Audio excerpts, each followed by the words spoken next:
O estagiário do Nação Alviverde começa esse giro de terça com informações importantes sobre JP Sampaio. Ele soltou fogos e a Leila fez o que ele queria. Também tudo envolvendo as novidades do clássico, o porquê o Corinthians comemorou a não ida do Palmeiras para a Arena Barueri e as movimentações do Palmeiras nesse mercado da bola. Os investimentos não param e as granas da venda da base estão resultando em uma nova modernização dentro do Palmeiras. O CT de Guarulhos, que abriga grande parte das categorias de bases, está ficando pequena para o projeto ambicioso que JP Sampaio vem preparando nesses próximos anos. E as notícias que chegaram nessa manhã de terça-feira confirmam que a Leila Pereira vem analisando alguns terrenos na capital paulista e, segundo as informações repassadas por setoristas ligados ao clube, existe uma forte ambição da mandatária de fazer um segundo hotel perto da Barra Funda. Localização essa que seria interessante para os estudos dos jovens na capital e também a facilitação de transporte, onde os jovens poderiam estar mais perto da academia de futebol e ser chamados para treinar com um profissional. E hoje o clube se encontra em uma logística grande. Para quem não conhece a capital paulista, basicamente Guarulhos e CT da Barra Funda levam uma distância de 1 hora sem trânsito. E tudo isso implica muito nos planos do Palmeiras. E por conta disso que está vendo toda uma reviravolta e bastante reuniões para ser definido toda essa situação. E tem muita coisa ainda para ser reveladas, estamos repassando apenas um pouco dos detalhes que se encontram lá dentro. Mas essas notícias por si só mostram que a Leila Pereira, apesar dos erros no profissional, segue dando a carta branca para o maior dirigente da nossa história, que tem um plano muito grande pensando no futuro do Verdão. E para a curiosidade de muitos, a ambição do JP e de seus braços direitos nas categorias de base é se tornar o número 1 na América do Sul. Título esse que tem o Independiente Del Valle como líder nas questões envolvendo estrutura, revelações e entre outros projetos que só quem comanda a base entende. E tem mais alguém aí que fica cada vez mais empolgado quando surgem notícias envolvendo o JP Sampaio? Esse baiano é uma máquina de fazer dinheiro para o Palmeiras. O clube gaúcho confirmou nessa terça-feira que está de negociações para ter a volta do Marcelo Groi, que atualmente se encontra no futebol árabe. E o grande X da questão se encontra agora. Para esse negócio ser sacramentado, será preciso se desfazer de um goleiro. E o Gabriel Grando será a vítima da vez. Ele, que não está recebendo grandes oportunidades desde a contratação do Thiago Volpi, vive a expectativa de ser renegociado já nessa janela de transferência. E aí que entra o Palmeiras no jogo. O preparador de goleiros, Rogério Godoy, segue fazendo suas articulações, tentando convencer a diretoria a fazer esse tipo de investimento, que na visão dele seria o mais ideal pensando no futuro do Verdão. E do outro lado existe uma resistência da oposição, que está tentando fazer o possível para abrir os olhos da Leila. Na opinião deles, só pelo fato do Gabriel ser reserva do Thiago Volpi, já mostra que ele não tem culhão para estar aqui. Muitos conselheiros e até mesmo torcedores das redes sociais se apegam a esse motivo para ilustrar o erro que o Palmeiras pode cometer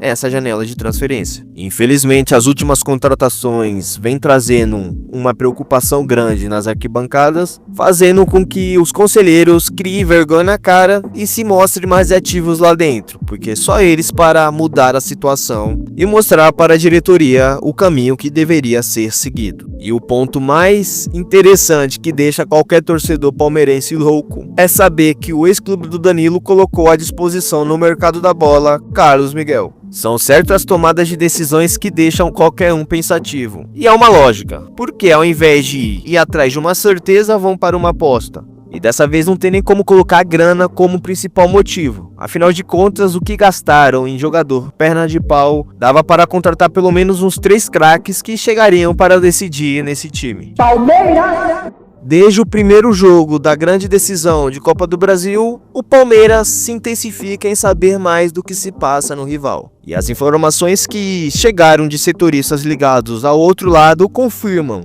que o Corinthians, por incrível que pareça, se sentiu aliviado após a confirmação do segundo jogo no Allianz Parque. E essa notícia não é uma novidade de agora, mas de alguns dias atrás, quando havia aquela intensificação de mudança entre Allianz Parque e Arena Barueri. Os conselheiros no Palmeiras lutaram para que esse jogo fosse mandado lá para Barueri, por conta de todo o repertório do Palmeiras por lá, vitórias e também a questões envolvendo as arquibancadas, mas a decisão da Leila no final acabou colocando o jogo para o Allianz. E essa dúvida foi gerada lá dentro, mesmo a torcida do Palmeiras já imaginando que o Corinthians se sente mais à vontade jogando no Allianz do que no estádio da Crefipar. E depois daquela goleada de 3-0 com o show de Emiliano, Piquerez, tiramos uma conclusão certa de que uma atmosfera diferente com clima hostil interfere diretamente no desempenho do time em campo. Agora resta saber se os torcedores que estarão presentes amanhã no Allianz vão dar a conta do recado. Eu acredito que vamos fazer a nossa parte. Estarei presente por lá e vou cantar do minuto ao final. E tem algum torcedor aí que também tinha essa convicção? O Corinthians se sente mais à vontade no Allianz do que dentro da Arena Barueri?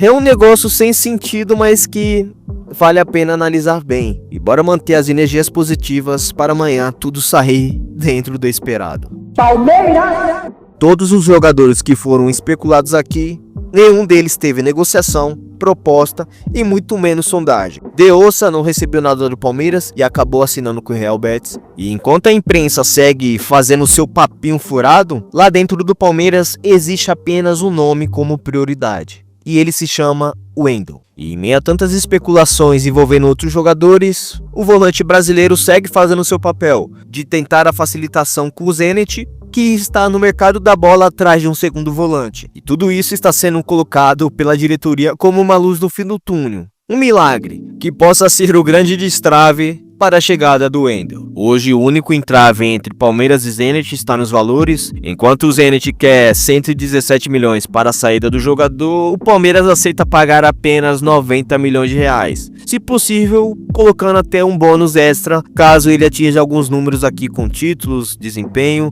e entre outros fatores. Mas vivemos dependendo agora do Rodrigo Salazar. Se ele aceitar ir para a Rússia, podemos ver uma grande reviravolta dentro desses próximos dias. E tomara que o milagre apareça, porque só assim para vermos o Palmeiras bem reforçado. E só reiterando uma informação e acabando de vez com as especulações que pode aparecer, o Zenit não foi atrás do Flaco Lopes como da outra vez e não tem nenhuma possibilidade do argentino ser envolvido nessa troca. Houve algumas possibilidades lá dentro de oferecer algum jogador, mas o Palmeiras não vai se desfazer do Flaco nessa janela de transferência. Palmeiras! E uma notícia importante envolvendo a Libertadores é que a Conmebol definiu até sexta-feira como a data limite para inscrever os novos jogadores que poderão disputar as oitavas de finais. Ou seja, se até o final do dia 8 não aparecer nenhuma novidade aqui, vamos para o confronto contra o Universitário com Lucas Evangelista. E tudo bem que o Universitário não é um rival à altura do Palmeiras, mas fica aquela preocupação que a diretoria poderia muito bem ter refeito seu papel nessa janela de transferência logo após a venda do Richard Rios. E bom torcedor, tô ficando por aqui, agradeço a sua presença, tomara que amanhã a gente saia vencedor dessa partida e com a classificação em mãos. E tamo junto e até a próxima, meus amigos.